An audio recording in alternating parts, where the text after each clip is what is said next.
There is a moment, and every soldier who has spent time off-world knows exactly what I mean when I say this, where the galaxy decides to test you. Not with weapons, not with orders, not with anything you trained for back on Earth. It tests you with silence. And then just after that silence, it tests you with a sound. The kind of sound that moves through your chest before your brain even registers it. The kind of sound that bypasses thought and goes straight to whatever ancient, wired-in part of your nervous system still remembers what it meant to be prey. That sound, on the morning of the 14th day of the exchange program, came from something the size of a golden retriever puppy. And I growled back at it. I'm getting ahead of myself. Let me start from the beginning. The Galactic Accord Exchange Program. Most of us just called it GAEP, pronounced like a verb, because that's what you did the first time you set foot on an alien world, was not exactly a prestigious posting. Back home, when people pictured interstellar diplomacy, they pictured admirals in dress uniforms, or scientists in white labs, or maybe politicians shaking tentacles in front of enormous cameras. They did not picture a 34-year-old warrant officer from Flagstaff, Arizona, standing in a muddy compound in the northern quadrant of a planet that smelled faintly of copper and pine resin, holding a coffee thermos with a cracked lid, waiting to help train alien military cadets.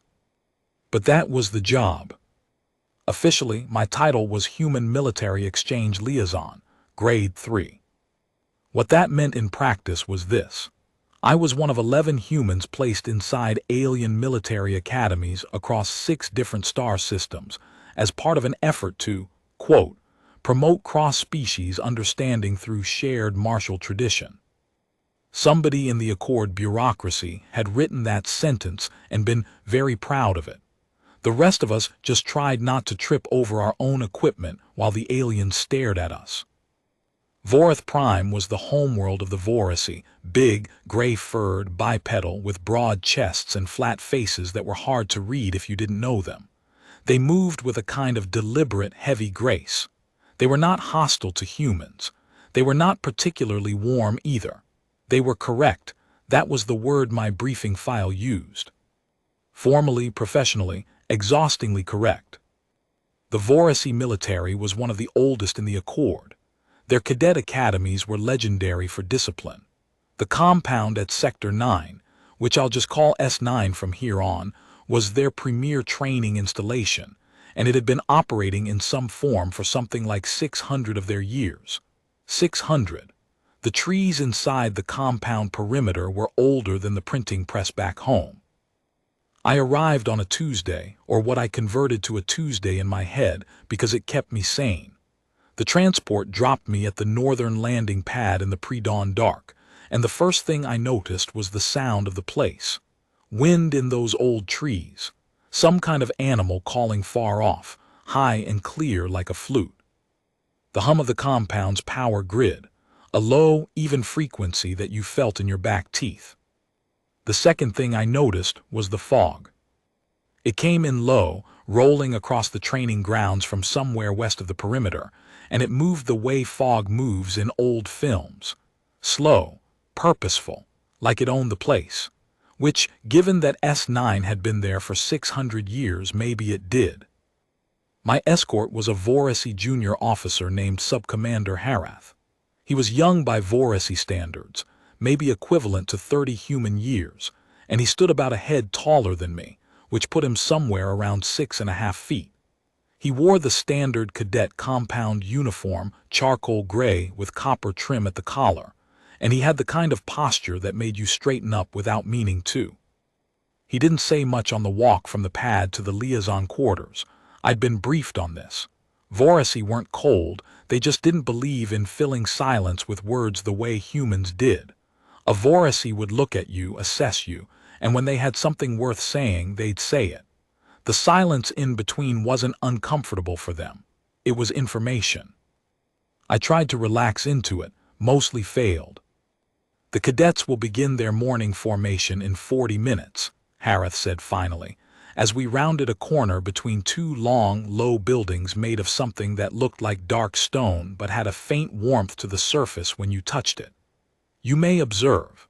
You will not be introduced formally until the third day, per protocol. Right, I said, observe. Got it. He glanced at me sideways. Is there a problem, Liaison Calloway? Nope, I adjusted the strap of my kit bag. Just asking, is there coffee, or something like it? There was a pause. There is vreth, he said. It is warm and bitter. Whether it is like coffee I cannot say. I have not had coffee. That's fair, I said. It was not like coffee. It was better than nothing, and that was the most I'd say about it. I drank it standing in the shadows of the observation gallery above the main training ground as the cadets arrived for morning formation, and I got my first real look at what I was going to be working with. There were 112 cadets in the first-year cohort that I'd been assigned to work with. They ranged in age, Voracy equivalent, from something like 17 to 22 human years. They were all Voracy, all gray-furred, all built along the same heavy, broad lines of their species. But watching them assemble in the low light of early morning, what struck me wasn't how similar they looked. It was how different the energy was. You could feel the hierarchy even from up in the gallery. Some of these cadets moved through the space like they owned it, shoulders back, eyes forward, boots hitting the ground with intention. Others were still figuring out where they were in the order of things, still shuffling, still watching the ones ahead of them and adjusting. Same as any military training environment anywhere, apparently. Some things are universal. The formation drill that followed was impressive. I'll give them that right away. The Voracy approach to drill was not the sharp, snapping precision of human parade work. It was more like watching a machine come to alignment. Smooth. Inevitable. Each cadet moving into position not because they were being forced to, but because the whole formation had its own gravity and they were part of it. I watched for the full 40 minutes, drank my almost coffee, made notes in the small physical journal I carried because I'd been warned that Voracy considered digital recording in sensitive spaces to be a minor but significant breach of etiquette. Old culture, old rules. On the second day, I watched again. Third day, Harith introduced me. He did it cleanly, efficiently in the Voracy way. Said my name, said my rank, said that I was a human military liaison here under the Accord Exchange Program, and that the cadets were expected to treat me with the same respect accorded any ranking officer within the compound. 112 cadets stood in formation and looked at me. I stood there and looked back. I'd been briefed on how to behave in this moment. Don't perform. Don't smile too big. Big human smiles can read as threat display in several species. Don't be stiff. Just be there. Present. I was there. I was present. I was also drinking my almost coffee out of a cracked thermos, which maybe added a certain quality to the moment. 3 days later, the testing started. Not official testing, not curriculum, the other kind. The kind where the cadets decided they wanted to know what the human was actually made of. Chapter 3, The Small Tests. They were subtle about it, I'll grant them that. Voracy subtlety is a real thing. When people back home thought about alien civilizations probing human weaknesses, they tended to picture grand confrontations, big dramatic moments. What actually happened was weeks of small, precise, almost gentle testing that you didn't fully recognize until you were deep inside it. It started with the equipment. On the fourth day, I arrived at the training equipment bay to find that my assigned locker, the one I'd been given to store my kit, had been moved. Not dramatically, not far, just shifted 2 bays down the wall, putting me at the end of the row rather than in the middle. Someone had done it overnight. All my stuff was still there, neatly arranged, just relocated. I found the new locker, put my things in it, said nothing. 5th day, the locker was back to its original position. I thought about that for a while. Day 6. During a joint physical conditioning session where I was observing and occasionally participating to build rapport, one of the bigger cadets, I'd started mentally calling him Boulder because of the shape of his shoulders, managed to position himself directly in my path every time I was moving somewhere. Not aggressively, not obviously, just consistently there, requiring me to adjust, redirect, step around. I adjusted, redirected, stepped around. Didn't comment. Day 7. During a rest period, one of the smaller cadets, almost certainly put up to it by others, the nervous energy around the group made that clear, asked me very seriously whether humans experienced fear. I told her, yes, constantly. She relayed this to the group. There was a quiet round of discussion in Voracy that I caught about 60% of. One voice, Boulder, I was pretty sure said something that roughly translated to he admits it easily, which means either he is not afraid of anything or he is afraid of everything. I let that sit. By the end of the second week, the testing had gotten more interesting. On day 11, during a simulated tactical scenario they let me observe, someone left a piece of equipment exactly where I'd have to either step over it awkwardly or detour around a long way. I stepped over it without breaking stride. The cadet who'd placed it, a quick, wiry one I'd started calling Sparks because of how fast she moved, clocked my step with what I was learning to read as Voracy surprise. Just a slight shift in posture, a momentary recalibration. Day 12. 2 cadets were assigned to work alongside me during a navigation exercise. We were in the Eastern Training Zone, which was a genuine landscape, actual terrain, actual weather, actual wind coming in cold off whatever body of water was beyond the eastern perimeter. The cadets did not exactly help me. They also did not exactly leave me behind. They moved at standard Voracy training pace, which is slightly faster than a comfortable human jog, and watched with those flat, unreadable faces to see what I'd do. I did not ask them to slow down. I also did not fall behind. It cost me something, my knees knew about it the next morning, but I kept up. That night, eating in the liaison quarters' small mess, Hareth stopped in the doorway. "The cadets have begun calling you something," he said. I looked up from my food, good or bad. He considered this. "It is not bad. They are calling you Veldrath. It means approximately the one who does not explain himself." "I'll take it," I said. Hareth almost smiled, almost. Day 13 was mostly uneventful. Equipment checks. Administrative work. A long briefing from a senior Voracy officer about the second phase curriculum I was meant to support. That night, I went to bed early because my knees were still angry at me. Day 14 started like most of the other days. And then somewhere around mid-morning, a cub growled at me. Chapter 4, The Cub. The Voracy kept animals. This was something I hadn't known before arriving, and when Hareth mentioned it on day 2, I filed it away as interesting but not immediately relevant. Voracy culture had a complex relationship with specific predator species from their homeworld. Not pets, exactly, not livestock, something more like companions in the older sense. There were words for it in Voracy that didn't map neatly to standard accord. The specific species they kept at S9 were called Vorak. If I had to explain a Vorak to someone who'd never seen one, I'd say, imagine a big cat, not a domestic cat, a wild, serious, intent predator, something between a leopard and a wolverine in disposition, built low to the ground with a deep chest, a broad skull, and eyes that had something going on behind them that you didn't want to think about too hard. The adults were used in the S9 training program, not in combat, but in certain kinds of fieldcraft and awareness exercises. They had 3 adults in the compound. I'd seen them from a distance, moving through the Eastern Training Zone with a pair of handlers. The Vorak cub situation was different. About 3 months prior to my arrival, this was compound lore that filtered to me through Hareth in pieces. One of the adult females had produced a litter. 2 cubs.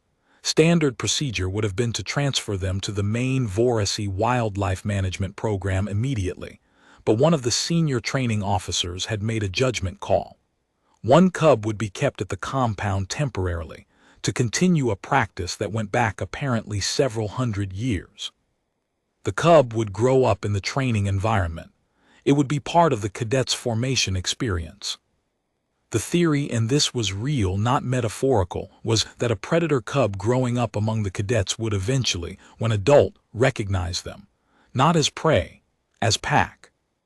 Vorek are not truly social animals in the wild, but they're not solitary in the absolute sense either, and something in their cognition, when conditioned early, allowed them to form these loose, durable bonds with the group they grew up around.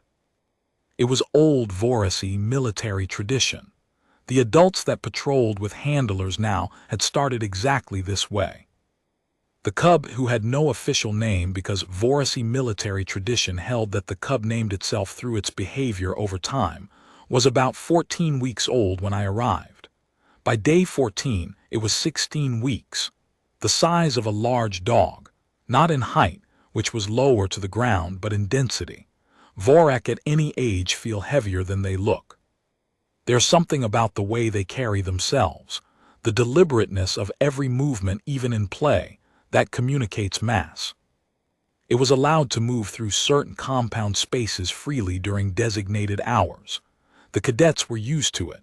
It had been around them since before it could properly walk. They knew not to startle it, not to make rapid advances, not to put themselves between it and an exit. Standard large predator cohabitation protocols, the same kind of thing any ranger or wildlife handler would recognize. What the cub had apparently figured out, this was something I pieced together later, was that the cadets were reliable and familiar and therefore somewhat boring. Not boring as in uninteresting, boring as in predictable.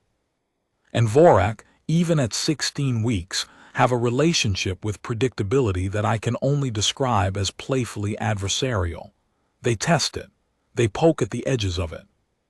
They growl at things to see what happens. Specifically, it seemed, they growled at new things. I was a new thing. It happened in the Eastern Corridor. The Eastern Corridor at S9 was a long covered walkway that ran between the main barracks block and the equipment distribution building. It was about 40 meters long, with a high ceiling and open sides facing the training ground, so you got the weather in it. That morning, cool air, light fog still hanging in the middle distance. The floor was that warm, dark stone material, worn smooth by something like 600 years of boots.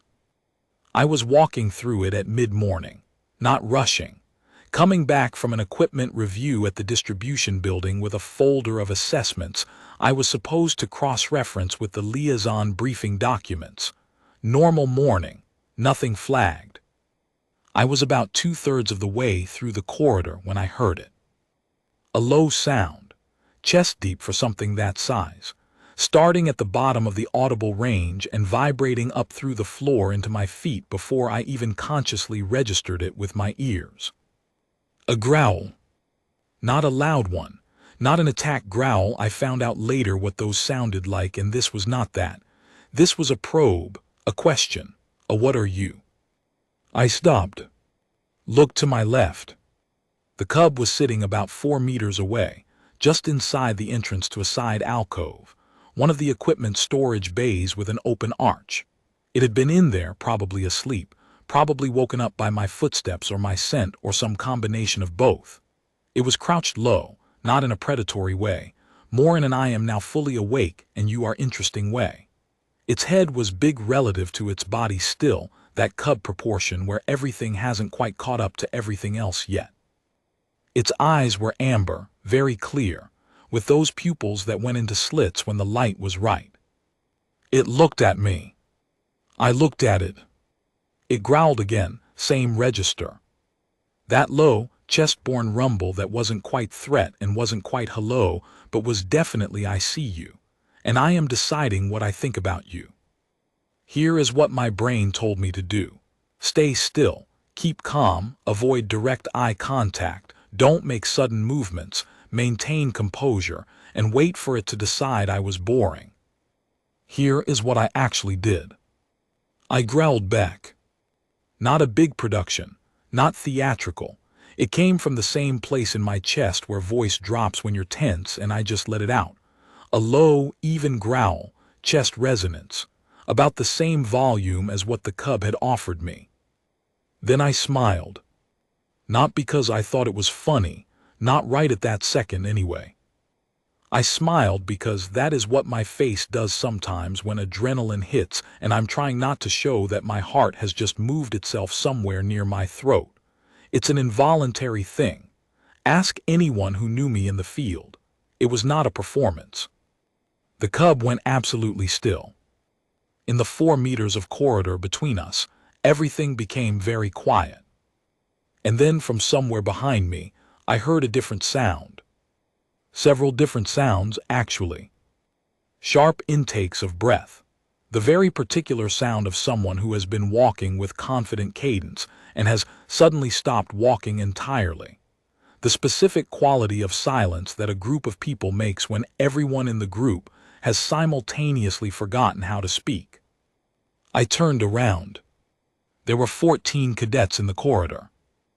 I hadn't heard them come in, they'd been behind me, and I'd been focused on the cub, and Vorasi cadets in training boots on worn stone floor are, I would come to learn, genuinely quiet when they're moving with purpose.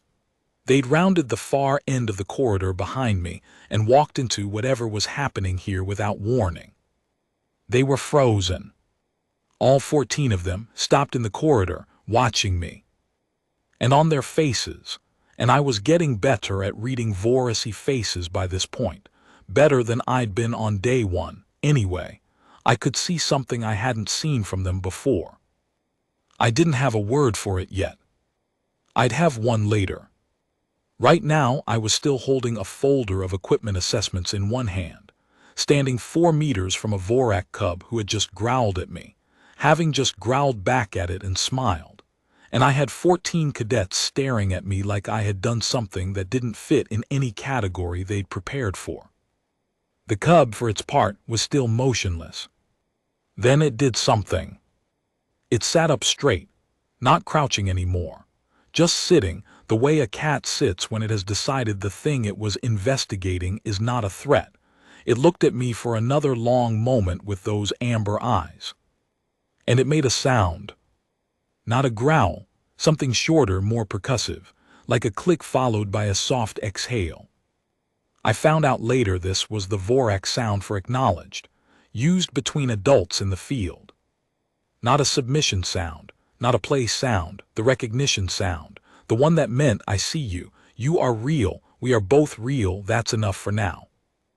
I looked back at the 14 cadets. I said the only thing that came to mind. Morning, I said, don't be late for formation. The story moved through S9 in the way that stories move through any closed, high-intensity environment. Fast and slightly different every time it's told.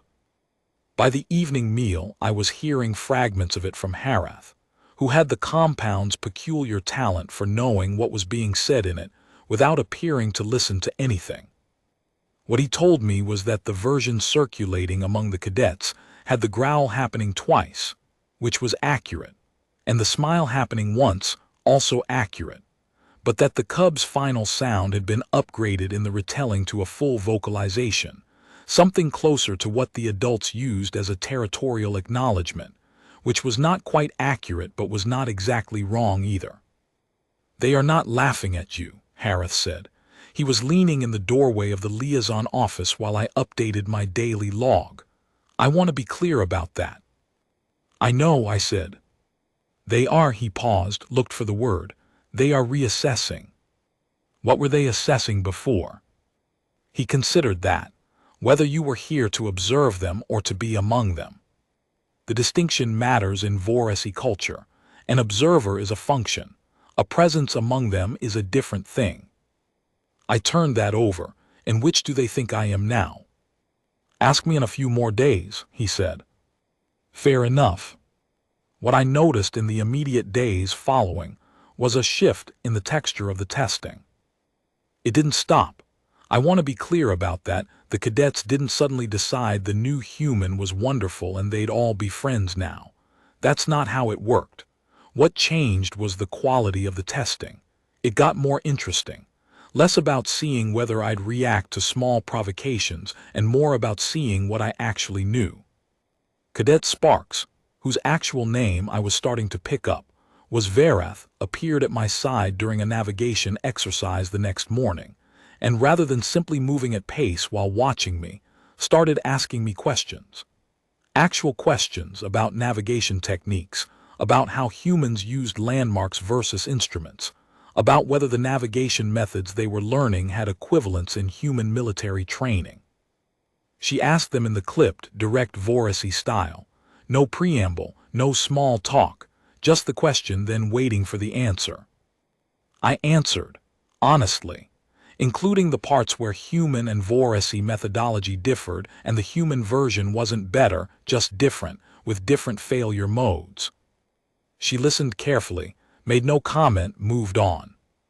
But she kept appearing beside me in exercises after that. Boulder, whose name I eventually learned was Gorath, was more complicated. He was one of the top 3 cadets in the first-year cohort by every metric I'd seen. Physical conditioning, tactical assessment, formation leadership. He was the kind of person that any training environment produces occasionally. Someone who has found their world and in finding it, become very certain of where they stand in it. He didn't approach me directly for almost a week after the corridor incident. What he did was circle, in the way that someone who is genuinely strong and genuinely intelligent circles something they're not sure about yet. Not hostile, not avoidant, just patient. On day 20, he found me in the equipment bay at the end of a conditioning session. I was doing maintenance on a piece of gear. He stood nearby and watched for a moment, then said, without any of the usual Vorasi formal preamble, "What were you thinking?" in the corridor. I kept working on the gear for a second before answering, when I growled at it. Yes. Honestly, I don't know if I was thinking. It was a reflex. He was quiet for a moment. A reflex.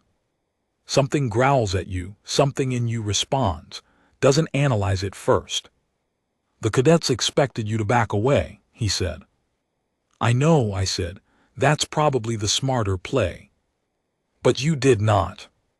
No. He stood there for another moment. Then, the Vorak used the Threshke, the acknowledgement sound.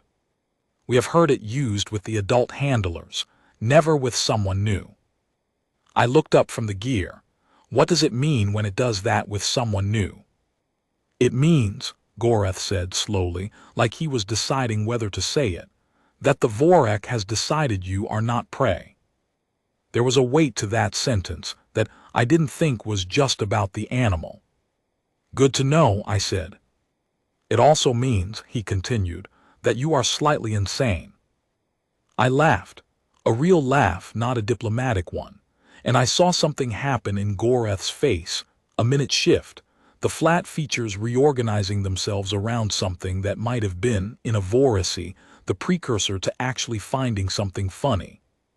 That's fair, I said. I've been told that before. 16 days in. The middle of the night cycle. I couldn't sleep, happened to me sometimes in new environments, not anxiety exactly, but a kind of hypervigilance that took time to turn down. I'd learned not to fight it. I'd gotten dressed and walked. The compound at night was different. Everything was still running. The power grid's low hum was always there. The lights in the perimeter towers were always on. Somewhere in the distant east there was always a sound that might have been wind or might have been one of the adult Vorak moving in the training zone. But the training ground itself was empty, and in that emptiness, the old trees inside the perimeter stood out more clearly against the sky. Vorath Prime's sky at night was not like Earth's sky. The atmosphere had a quality that left a faint bioluminescent trace at high altitude, something in the atmospheric chemistry, some organism in the upper layers that wasn't alive exactly but wasn't not alive either, and in the right conditions it lit the sky from horizon to horizon in this slow, barely there green. Not dramatic, not the aurora, just present, a color that was there if you looked for it. I was sitting on a low wall at the edge of the training ground, looking at that sky, when I heard footsteps. Vorasi training boots, light, but I was getting better at hearing them. I turned. It was the Cub. Not a cadet, the Cub. It came across the training ground from the direction of the barracks block, moving with that deliberate, low-to-the-ground Vorak gait, and it came straight to where I was sitting without deviating, like it knew where I was, like it had been looking. It stopped about a meter away and sat. We looked at each other in the bioluminescent green light of the Vorath Prime sky. It made a sound, very quiet, not the growl from the corridor, not the acknowledgement click, something lower, more relaxed, the sound an animal makes when it is content and not particularly concerned. I didn't move for a long time. Eventually I said quietly, "Yeah, I know." I don't know what I meant by that exactly, but it felt like the right thing to say. The Cub stayed there for about 20 minutes. Then it got up, stretched in that full-body, boneless Vorek way, and walked back toward the barracks block. I sat there for a while longer, watching the green light shift in the upper atmosphere. 16 days in. It was starting to feel slightly like I might belong here. Not yet, not fully, but slightly. On day 19, Harath asked if he could sit with me during the evening meal. This was not standard. He was professional, thorough, genuinely helpful in his way, but he kept the liaison relationship formal. Meals were not shared. This was his territory, his cultural norm, and I'd respected it completely. When he sat down with his own tray, I knew something was either about to go wrong or about to go somewhere different. It went somewhere different. "I want to tell you something," he said, "about the cadets and the Vorak." I waited. "The Cub was introduced to the current cohort when they were in their second week," he said. "Before you arrived, the standard procedure was followed. Gradual introduction, supervised contact, building familiarity." "Right," I said. "The Cub bonded with the cohort in the normal way, tolerated their presence, eventually sought them out during free periods. Standard." He picked up his utensils, Vorasi utensils that I'd mostly learned to use without embarrassing myself, and ate for a moment. Considered something. But the cadets noticed something, perhaps in the fourth week. The Cub, when approached by a cadet who showed any form of uncertainty in posture, in movement, in voice, would growl. A small growl, what we call vrethkal, the testing growl, and the cadets, even the strong ones, even the experienced ones, another pause. They all flinched. I said nothing. Not dramatically, not shamefully, but he searched for the word. Perceptibly, the Vorak is young. It is 16 weeks. It has no claws that could seriously injure a cadet in full training kit, and yet the sound is old, I said. He looked at me. Yes, old. It is a sound from somewhere before thought. Even Vorasi, who have lived alongside Vorak for generations, carry that response in their bodies. And they all flinched. Yes, every one of them. And this, he leaned back slightly, this concerned some of the senior training staff, not because there is shame in the response, but because in the second-year curriculum, the cadets who show field excellence are evaluated in situations where Vorak are present, where an adult is used in specific kinds of tactical scenarios. A cadet who cannot manage the response to the Vrethkal at 16 weeks cannot be expected to hold composure in the field alongside an adult animal. I was starting to see where this was going. "You were watching," I said. "We were all watching," he said. "The corridor incident, yes." And he was quiet for a moment. When he spoke, it was carefully. "What the cadets saw," he said, "was not a human with special training in Vorak handling, not a senior handler, not someone with authority or status that explained the response. Just a warrant officer with a cracked thermos," I said. Just a warrant officer with a cracked thermos, he agreed, who, when a 16-week Vorak ran the Vrethkal, responded with the equivalent of the Vrethkal itself, matched it, and then smiled. He set down his utensil. In Vorasi behavior, and apparently, it seems, in Vorak behavior, there are few things more definitively communicative than the decision not to be tested, to meet the test and offer it back. I wasn't thinking about any of that, I said. I know, he said. That is, I believe, somewhat the point. We ate in quiet for a while. The cub found you in the night, he said eventually. It wasn't a question.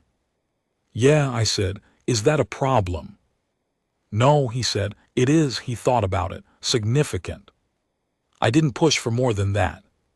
But I turned it over that night, lying awake in the liaison quarters, listening to the hum of the power grid and the distant sound of wind in the old trees. Not prey. It was a strange thing to feel good about. Something had changed in the morning formation. I noticed it before I could name it, a quality in the assembly. The cadets came in with the same precision as always, took their positions with the same gravity, but there was something in the air, a heightened attention, a sense that the morning wasn't going to be standard. I was in the observation gallery. Hareth was beside me.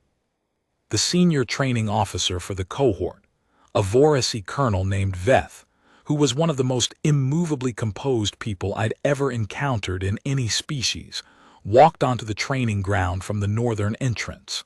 Beside him was one of the adult Vorak handlers. And behind the handler, on a long, flat lead, was one of the adults. The training ground shifted.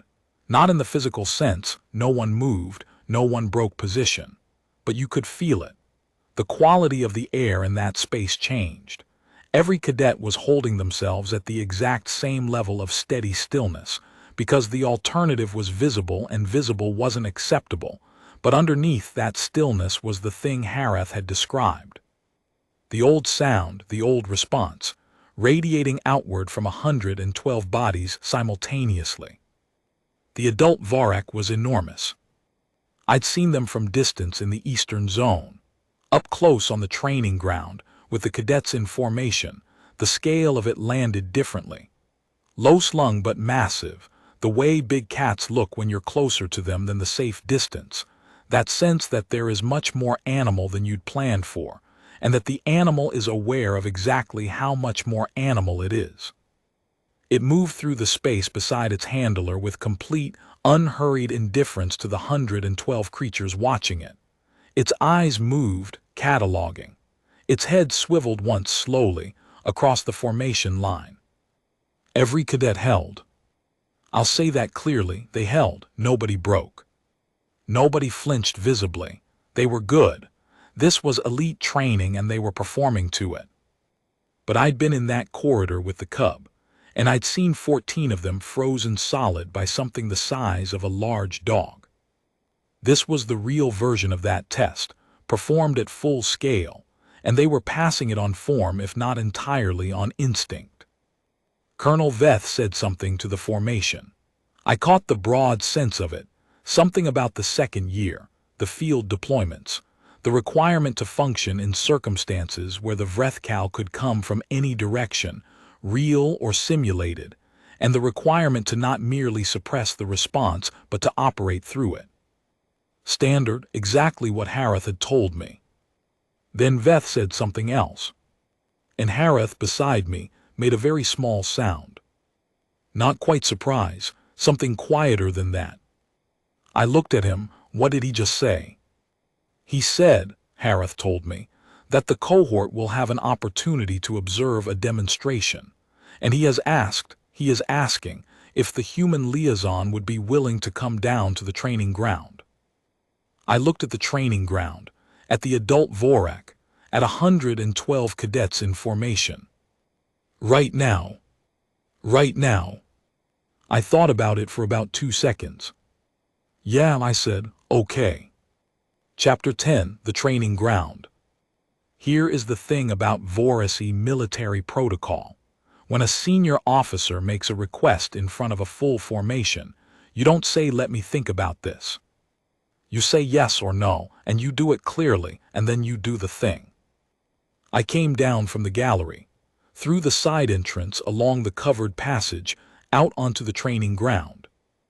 112 faces turned to watch me cross the open space toward where Veth and the handler stood. The adult Vorak was standing 3 meters behind them, at the end of the long flat lead, and it watched me come in that particular way that predators watch things. Not the curious, mobile attention of the cub, but the focused, still, absolute attention of an adult animal calibrating a new variable. I was aware of a number of things simultaneously. My heartbeat, which had opinions about this situation. The quality of the ground under my boots. The temperature, it had dropped slightly since morning, and the fog was thicker now in the middle distance. The sound of my own breathing, which I was keeping deliberately steady. And the compound silence. The training ground was not quiet. There was wind. The power grid hummed distant sounds from beyond the perimeter. But the silence of 112 cadets in formation watching you is a specific texture that I can't quite describe except to say that you feel it on the back of your neck. I walked to about 5 meters from Veth and stopped, gave him the formal accord salute, right hand to left collarbone. He returned the Vorasi equivalent. He said, "The cohort has been observing you since your arrival. You are, as I understand it, known to the Vrethkal of the Cub. I would like them to observe your conduct in close proximity to the adult." Close proximity? How close? I asked. "The handler will reduce the lead," he said, "to 2 meters. 2 meters was genuinely close, closer than any unsupervised civilian encounter with a predator that size. Not dangerous, with the handler there, with a trained adult animal, but close enough that your body knew it was close." "All right," I said. The handler looked at me. She was a compact Vorasi woman who, later, I would learn had been working with the Vorak here for 11 of her years. She had a particular stillness about her that was different from the military kind, more like the stillness of someone who had spent a very long time in proximity to something that responded to tension. She'd learned to carry none of it. She looked at me and said, very quietly in standard accord so I'd catch it, "Match his energy, whatever he gives you." I nodded. She shortened the lead. The adult Vorak came forward. 2 meters is close enough to feel the radiant heat of a large animal. 2 meters is close enough to hear breathing that isn't yours. 2 meters is close enough to see details, the texture of fur, the specific amber of the eyes, the articulation of muscles under that fur when the animal shifts its weight. We were 2 meters apart, and the animal looked at me. It did not growl. I waited. It breathed, I breathed. Wind moved through the training ground. Somewhere in the old trees at the perimeter something rustled. The Vorak lifted its head slightly, testing the air. Its pupils moved, a microadjustment, recalibrating on me. I held still. I did not drop my eyes all the way. Not direct eye contact, that's a mistake with apex predators at 2 meters, I don't care what species you're from, but not down either. A middle distance, soft focus, aware. The handler said very quietly, "Good." The Vorak sniffed the air one more time. Then it made a sound. Low, brief, not the cub's Vrethkal, something different. The handler's breath changed slightly, I heard it. Then she said, still quiet but with something in her voice, "He used the Vel thresh." I didn't know what that was, I found out later. The Vel thresh was the sound an adult Vorak used when it had assessed something and categorized it. Not prey, not challenge, not threat. Known kind. The specific categorization it typically used for its handler, and for the Vorasi who had worked most closely with it over years. It used it for me. After 4 minutes, I exhaled slowly, looked up at the 112 cadets in formation. And I have to tell you, I don't have a better phrase for what I saw on those faces. The word I eventually found later when I was writing this up was recalibration. That was what Harith had offered me on day 3. But what I saw on the training ground on day 22 was something larger than that. Something that didn't quite have a word in standard accord. It was the particular look on someone's face when something they thought was fixed turns out to be different than they'd measured it. Not bigger, not smaller. Just other than they'd been told to expect, other than the category they'd prepared. Colonel Veth dismissed the handler and the Vorak. He said something to the formation, short and precise, and then he turned to me and said, in the formal accord that he used with me as a general rule, "Thank you, Liaison Calloway. That will be sufficient." I walked back across the training ground. The cadets watched me go. I don't know what I looked like to them. Harith told me later that from the gallery my walk back across the training ground looked completely normal. Same pace, same posture, same cracked thermos under my arm. Inside, my heart was doing several things at once. I called it a victory anyway. The 3 days following the training ground demonstration were the quietest of my time at S9. Not uncomfortable, not cold, just quiet in the way that things go quiet after something has shifted and everyone is incorporating the shift. A held breath drawn out across 72 hours. What I noticed was small. The equipment bay. I arrived on day 23 to find that someone had, at some point in the night, restocked the adhesive maintenance strips I'd been running low on. No note, no acknowledgement, just, they were there, full supply. The navigation exercise on day 24. For the first time, Sparks, Verath, moved to pace with me from the beginning rather than hanging half a step back. Side by side, still watching, still assessing, she never stopped that, but alongside, not behind. The mess evening of day 23. As I was finishing up, Goreth Boulder came in and sat across from me at the same table. He didn't speak. I didn't speak. We both ate. He left. But he'd sat there, and in Vorasi terms I was beginning to understand that was a thing. That was not nothing. What I was learning slowly was that Vorasi, and particularly Vorasi in military formation, didn't talk about things. They didn't have the debrief culture, the let's discuss what happened approach that human teams often defaulted to, for good or ill. Things happened, and then the things were incorporated into how you moved forward, and the incorporation was the conversation. The actions were the words. Goreth sitting across from me at a mess table was a sentence. I was working out what it said. On day 25, a different kind of quiet broke. I was in the liaison office doing document work when Verath appeared in the doorway. She stood there for a moment, which was how Vorasi asked if they could come in. "Come in," I said. She came in, stood at the edge of the desk, looked at the documents on the surface, the training evaluations, the Accord cross-reference files, the physical journal where I kept my handwritten notes.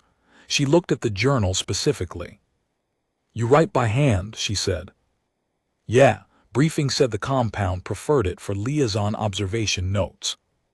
"We do," she was quiet. "Then, why did the Vrethkal of the Cub not make you back away?" Direct, no build-up. That was Verath in every interaction. I put down my stylus. Honest answer. Yes. I don't fully know. Something in my body decided to match it before my brain had a say. I've been trying to figure out which part of me that was. She thought about that. The part that remembers what you are, she said. I looked at her. The Vorak uses the Vrethkal to find the boundary, she said. Every creature has a boundary where prey ends and something else begins. The cub was looking for your boundary, and when you answered, it found a different boundary than it expected, I said. Yes, she paused. We have been told that humans are soft, not in the, she searched for the phrasing. Not in the way that means fragile, in the way that means flexible, adaptable, not rigid. That's fair, I said. But soft things in the Vrethkal go quiet, they make themselves smaller, She looked at me steadily. You did not go quiet. No, I admitted. Why? I thought about that one for a real moment. Not a diplomatic moment, not a quick reach for a good answer. An actual moment of trying to work out a true thing. I've been smaller, I said eventually. In situations that required it, I can do it. But something about the corridor about that morning, I don't know, something didn't want to. She seemed to turn that over. In our training, she said, they tell us that the quality of a soldier is measured not in the moment they choose to act, but in the moment they choose what kind of act. Any cadet can decide to hold still. The question is whether they are holding still because they are disciplined or because they are afraid, and the discipline is wearing the surface of composure. And the difference is, when something unexpected happens, she said, the discipline holds, the composure breaks. She left after that, as abruptly as she'd arrived. No goodbye, which was normal.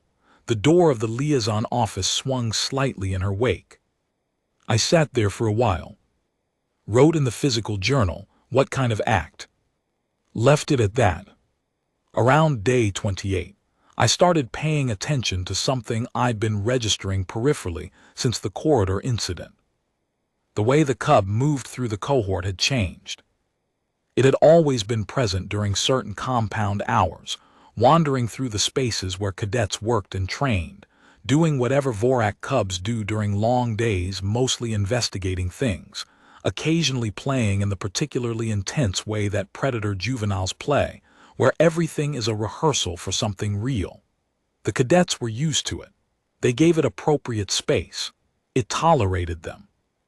After the corridor incident, something shifted. The Cub started sitting in places it hadn't sat before. Specifically, and this took me a couple of weeks to notice with certainty, it started sitting near cadets who were doing things that required sustained attention.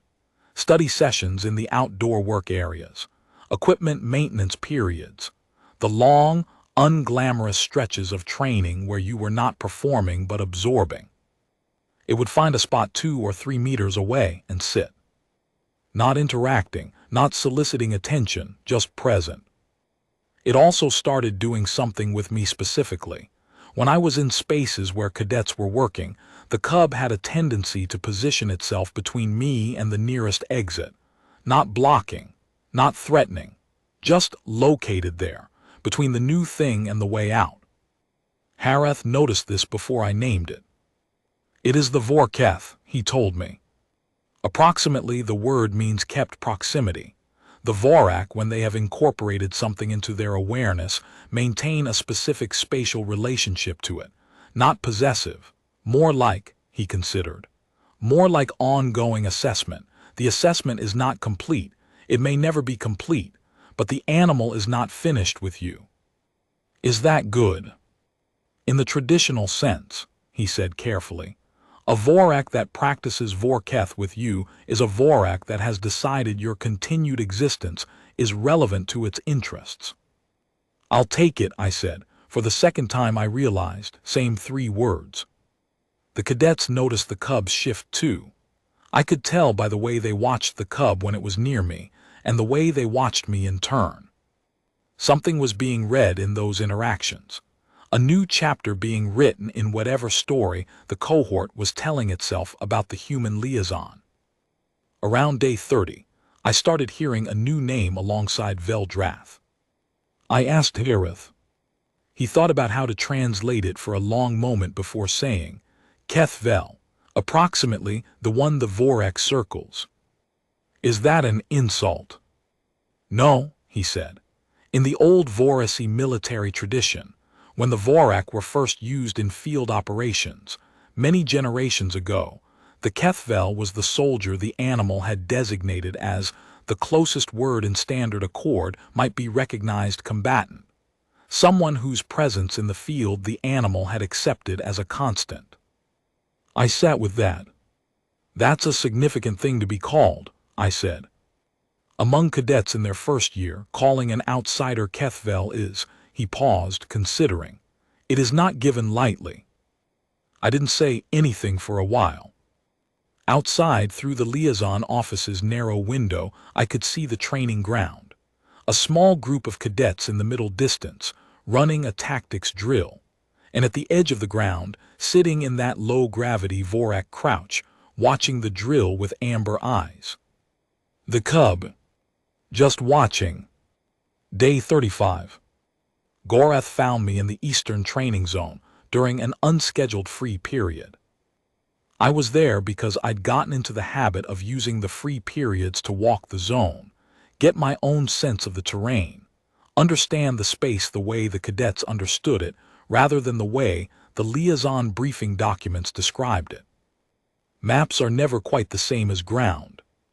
He appeared from the direction of the old tree line, moving at a walk. Hands free, no kit. Off-duty body language, Vorasi version.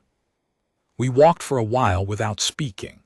The Eastern Zone terrain rose gradually toward a ridge that marked the edge of the training area, and we both angled toward it without making a decision about it.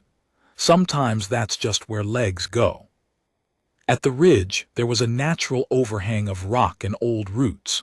Below it, you could see most of the compound, the barracks blocks, the training ground, the equipment buildings, the liaison quarters, and at the far north, the landing pad where I'd arrived 35 days ago. Gorath stood and looked at it. I stood beside him. "My father's cohort trained here," he said eventually. I didn't respond immediately, let it sit. "What year was he here?" I asked. He would not have counted it the way you do, but Gorath did the conversion in his head. Approximately 43 of your years ago. "Was he good?" A pause. "He was first in his cohort." "Like father, like son," I said. Gorath was quiet for a long moment.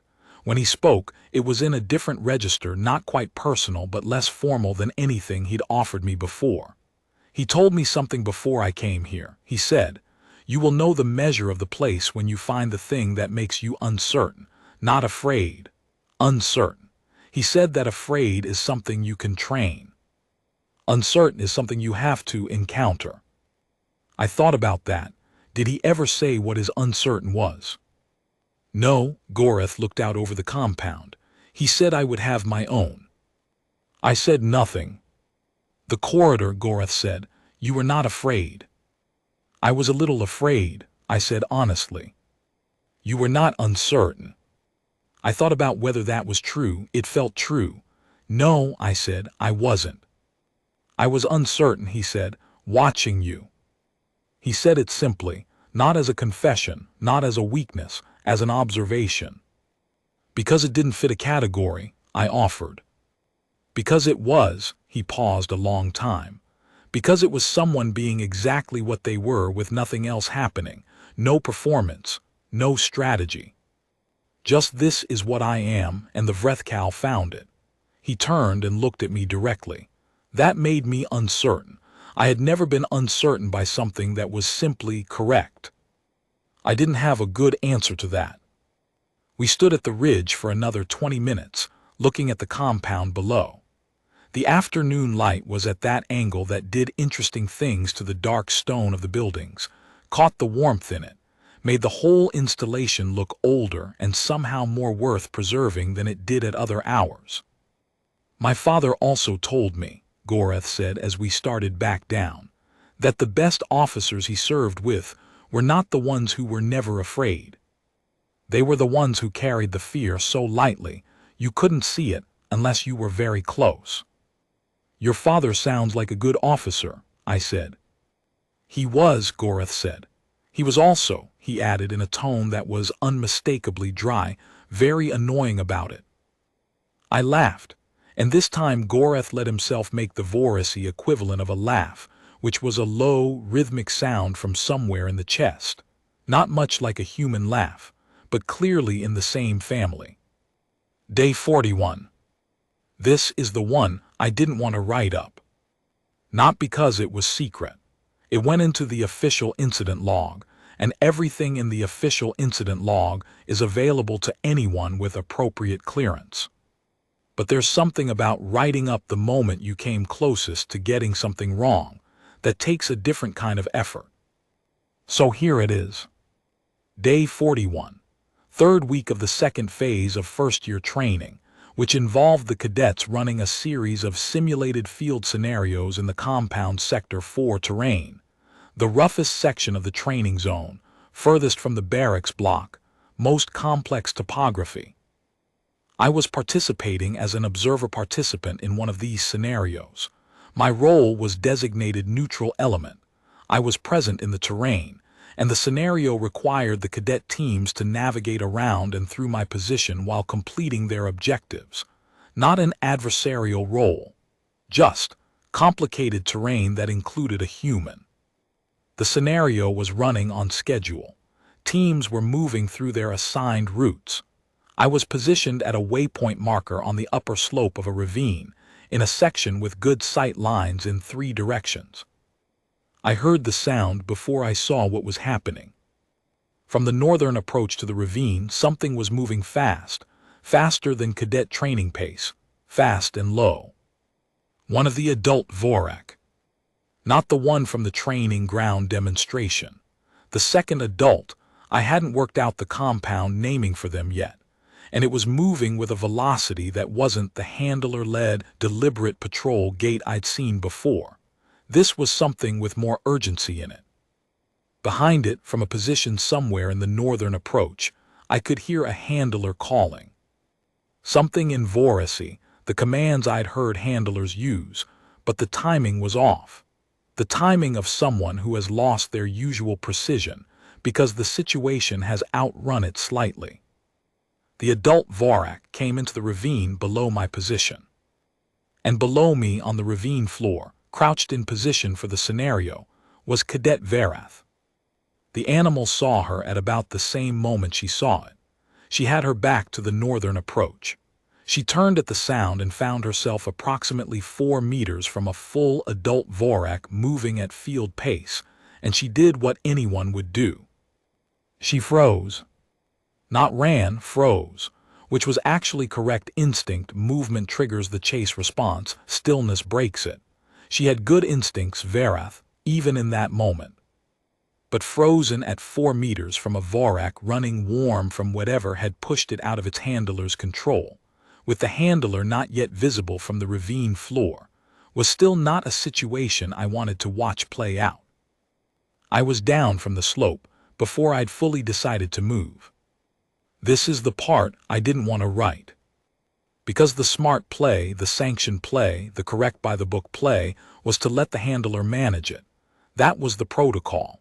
Liaison personnel did not intervene in Vorak handling situations. The handler was coming. The animal was trained. The risk to Verath was real but not immediately severe, and the correct response from me was to stay clear and let the people who knew what they were doing handle it. I knew this. I came down the slope anyway. I came into the ravine from the eastern lip, at an angle that put me between Verath and the Vorak. At about the same moment the animal reached the floor of the ravine. It saw me at 3 meters. It stopped. We looked at each other. The handler arrived 10 seconds later, out of breath, leads gathered in her hand, saying something rapidly in Voracy that I was too focused on the animal to fully parse. The Vorak had not moved. It was doing the same thing the adult on the training ground had done, that absolute cataloging stillness, pupils adjusting, head very slightly raised, assessing. And then it made a sound. The Vel thresh, the same sound the training ground adult had made. Known kind. The handler stopped talking. The animal relaxed visibly, in that sudden whole body softening that large predators do when they've decided to stand down, and it walked, without urgency, to the handler's position. She clipped the lead, said something quiet to it and looked at me. She looked at me for a long moment. Then she said, in standard accord, "You should not have done that." "I know," I said. "Protocol is clear." "I know." She looked at me. Then she looked at the Vorak, who was standing calmly beside her as if nothing particular had happened. "But," she said, "the Vel thresh." "Yeah," I said. She shook her head, a gesture she'd picked up from dealing with Accord personnel, not native to Vorasi body language. I will be noting this in the incident log. That's correct, I said. I will be noting all of it, she said, including the sound. She led the Vorak out of the ravine. I watched them go. Behind me, Varath was on her feet. She was standing very straight. I turned around. You okay? I asked. Yes, she said. Her voice was completely steady. Then, you came down the slope very fast. I did. Protocol says. I know what protocol says, I said. We can talk about it. She was quiet then. Why? Because I wasn't thinking about protocol, I said, which was honest and probably insufficient. She stood there for a moment, looking at me with that Vorasi assessment that never really stopped. The Vorak knew you, she said. Yes. It used the... Yeah. She was quiet for another moment. That is the sound it uses for the handler, she said, who has worked with it for 11 years. I know, I said. You have been here 41 days. I know. She looked at me for one more long moment. Then she said, not as a question, you will receive a formal note on the incident. Yes. And you would do it again. It wasn't a question. The statement landed in the ravine between us, and neither of us picked it up immediately. Probably, I said finally. Something changed in her posture, extremely subtle, a small reconfiguration of how she was holding herself. Veldrath, she said quietly. Not the way cadets had been saying it as a label, as a name they'd given the new thing, as something else, something more like a statement. The one who does not explain himself. We walked back to the compound in silence. The formal note was exactly what I'd expected. Protocol language, incident documentation, a request for my account of events, and a note from the senior training officer that my presence in Vorak active training scenarios would require additional review before continuation. Harath delivered it to the liaison office on the morning of day 42. He put it on the desk, said nothing, watched me read it. When I put it down, he said, "Your response." "I'll write up my account honestly," I said. "I broke protocol, I had reasons. I'll put both in the record." He nodded slowly. Then he said, "The handler's account is also in the record." "Good," I said. "She noted the Velthresh specifically," he said. "She was precise about it. She noted that in her 11 years of working with the adult Vorak, she had observed the Velthresh used with her own person, with Colonel Veth on 2 occasions, and with no other personnel." I looked at him. "And now with you," he said, "on 2 occasions, 41 days of encounter." The office was quiet for a moment. "Harath," I said, "is this going to be a problem for the program, my being here?" He sat down across from me, the first time he'd sat in the liaison office actually. It caught me off guard. "No," he said, "it is not going to be a problem for the program." He was quiet. Then, Colonel Veth's review of the incident will likely note that Liaison Calloway acted outside protocol in a situation where outcome was net positive. That the Vorak responded with Velthresh rather than any threat vocalization means that Calloway's presence in the scenario de-escalated rather than aggravated the situation. And that, he paused, that the cadet in question was unharmed and held composure during and after the incident. "That last part was all Varath," I said. "Yes," he agreed, "but your presence gave her a moment to find it." I sat back. "Can I ask you something?" I said. "Yes." "The Cub, the training ground, the ravine, I know it's added up to something for the cadets. I can see that. I'm not blind to it, but I don't understand quite what I'm supposed to do with it. It's not strategy. I wasn't performing anything. I stopped, tried to find the right end of that sentence. I just kept responding the way I respond." Harath looked at me for a long moment. "That," he said, "is precisely what you are supposed to do with it." I'm going to compress here, not because things stopped happening, but because the shape of what was happening changed. Days 45 through 60 at S9 were the days the compound became something I recognized. Not home, that's too large a word and I'm not reaching for it, but familiar in the way that demanding, purposeful places can become familiar when you've been in them long enough to know their rhythms. The sound of the power grid at different hours, the way the fog moved through the morning in different weather, which door on the barracks block stuck and which swung clean. The pattern of the old trees inside the perimeter, and where they left gaps in the wind. The cadets had sorted out a new relationship with me. It wasn't warmth, exactly. Warmth implies something soft, and these were first-year cadets at the most demanding military academy on their homeworld, and softness was not what they were here to develop. It was more like regard. The specific kind of regard you have for something that has surprised you and continued to be what it said it was after the surprise. Goreth, in the training scenarios I was now cleared to participate in again. The review had gone as Hareth predicted. Net positive outcome noted. Additional protocol briefing completed. Moved differently when I was in the scenario. I don't know how to describe it except to say that when he was running a team and I was in the terrain, he accounted for me differently than he accounted for the neutral elements that were just terrain features. The way a formation accounts for a known allied position rather than an obstruction. Vereth became the person who asked me questions most directly, which meant she also became the person who most often received honest answers that included my own uncertainty. She seemed to value that. Vorasi respected precision, and precision sometimes meant I don't know. The handler, her name was Sereth. I finally learned it properly, stopped by the liaison office twice during that period. Not to discuss the incident further. Just to talk about the Vorak, both adults, their individual personalities, the specifics of their behavior in different conditions. She had 11 years of observation, and she was very precise about it. I took notes in the physical journal. On the 53rd day, the Cub graduated, that's not the right word but it's close enough, to a new phase of its compound life. It was large enough now that the handlers were beginning its formal integration protocols.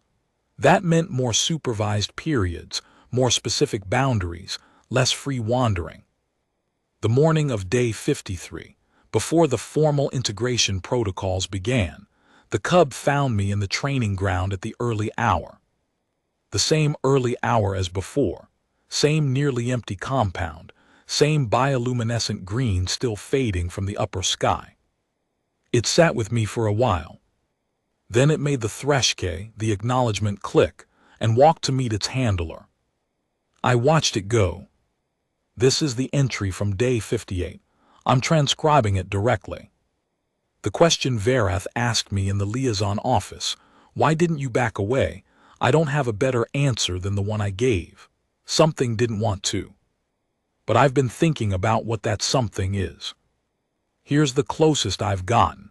Every person who has spent time in situations where the stakes are real, where the thing in front of you isn't a test but the actual thing, eventually discovers what they default to, not what they train for.